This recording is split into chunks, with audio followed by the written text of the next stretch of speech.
জয় শ্রীকৃষ্ণ। রাধে রাধে, হরে কৃষ্ণ। জয় গোপাল। গোপালের আশীর্বাদে সকলে ভালো থাকবেন, সুস্থ থাকবেন। আজ পুরো ভিডিওটা দেখতে থাকবেন। দেখুন গোপোষণা মায়ের কোলে উঠে পড়েছে। দেখুন আজ কিন্তু পবিত্র দিন, আজ কিন্তু অক্ষয় তৃতীয়া। এই ভিডিওটা হচ্ছে অক্ষয় তৃতীয়ার দিনের ভিডিও। রাধে রাধে, সকলকে রাধে রাধে। আজ পবিত্র অক্ষয় তৃতীয়া। এই শুভ দিনে ভগবান শ্রীকৃষ্ণ আমাদের প্রিয় গোপালকে চন্দন মাখানো হয়।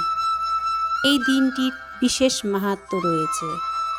গ্রীষ্মকালের এই উত্তাপের সময়ে গোপাল সোনাকে শীতল রাখতে ভগবানের ভালোবাসা দিয়ে চন্দন লাগানো হচ্ছে ভগবানকে। এই চন্দন শুধুমাত্র ঠান্ডা দেয় না, এটি ভক্তি এক অপার কৃপা প্রকাশ করা হয়। মনে হয় যে নিজের হৃদয়ের ভালোবাসা দিয়ে গোপাল সোনাকে শরীরে মাখানো হচ্ছে চন্দন। শাস্ত্রে বলা হয় যে অক্ষয় তৃতীয়ার দিন ভগবানের যে সেবা নাম জপ করা হয় তা কখনো অক্ষয় হয় না, সেই পুণ্য চিরকাল অক্ষয় থাকে। আজ গোপালকে চন্দন মাখাতে মাখাতে মনে একটাই প্রশ্ন, হে গোপাল, তুমি আমাদের জীবনে শান্তি শুধু আর ভক্তিতে ভরে দাও। এই পবিত্র দিনে ভগবানের কাছে আমি সব সময় সর্বদাই আমি প্রার্থনা করি, ভগবান ভালোবাসায় আর ভক্তিতে বেঁধে রাখো তোমার বাঁধনে, আমি যেন থাকতে পারি তোমার কাছে, তোমার চরণে। জয় শ্রীকৃষ্ণ, জয় গোপাল, রাধে রাধে। এই ভক্তির বন্ধনে আমরা সবাই যেন বেঁধে থাকি। গোপোষণা দেখো কি সুন্দর মায়ের কোলে উঠে পড়েছে। মায়ের কোলে উঠে কিন্তু আদর খাচ্ছে।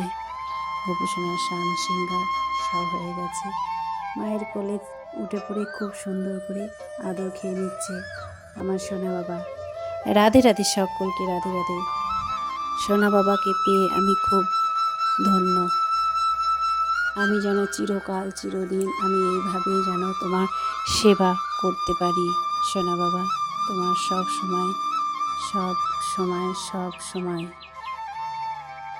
দেখো আমার সোনা বাবাকে খুব সুন্দর করে আমি ফুল, চন্দন, তুলসীপত্র সব দিয়ে কিন্তু আমি সাজিয়ে দিয়েছি।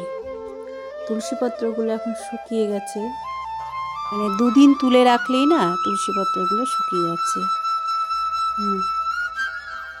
আমি কিন্তু তুলসীপত্রগুলো তুলে ঝুড়ির মধ্যে নিয়ে আমি কিন্তু জল দিয়ে ধুয়ে তারপরে রাখি সোনাদের জন্য। এই দেখুন সোনাদের মিষ্টি ছিল, তাই মিষ্টি সেবা দিয়ে দিলাম। আর এটা কিন্তু বেলের শরবত, সোনা বাবাদেরকে সেবা দিয়ে দিলাম। বেলের শরবত এই গরমকালে খাওয়া খুব ভালো, তাই সোনা বাবাদেরকে সেবা দিয়েছি বেলের শরবত। আর এটা কিন্তু দুপুরে ভোগ লাগিয়েছি সোনা বাবাদেরকে। দুপুরে ভোগ দর্শন করুন, ভোগ দর্শনে দুর্ভোগ কাটে। রাধে রাধে সকলকে। আমার সোনা বাবাদেরকে আমি কিন্তু সব কিছু আমি নিজে হাতে সেবা দিয়ে থাকি। আমার সোনা বাবার এত ছোটো, তাই আমি সোনা বাবাদেরকে আমি নিজে হাতে সেবা দিই সব কিছুই। এটা কিন্তু আইসক্রিমের গায়েও কিন্তু ছোট্ট পাড়া একটা শুকনো তুলসীপত্র আছে। দেখুন ঠিকভাবে বুঝতে পারবেন। আজ এই পর্যন্ত ভিডিওটা, আবার পরে দেখা হবে আবার কোনো ভিডিওতে। রাধে রাধে, সকলে ভালো থাকবেন, সুস্থ থাকবেন।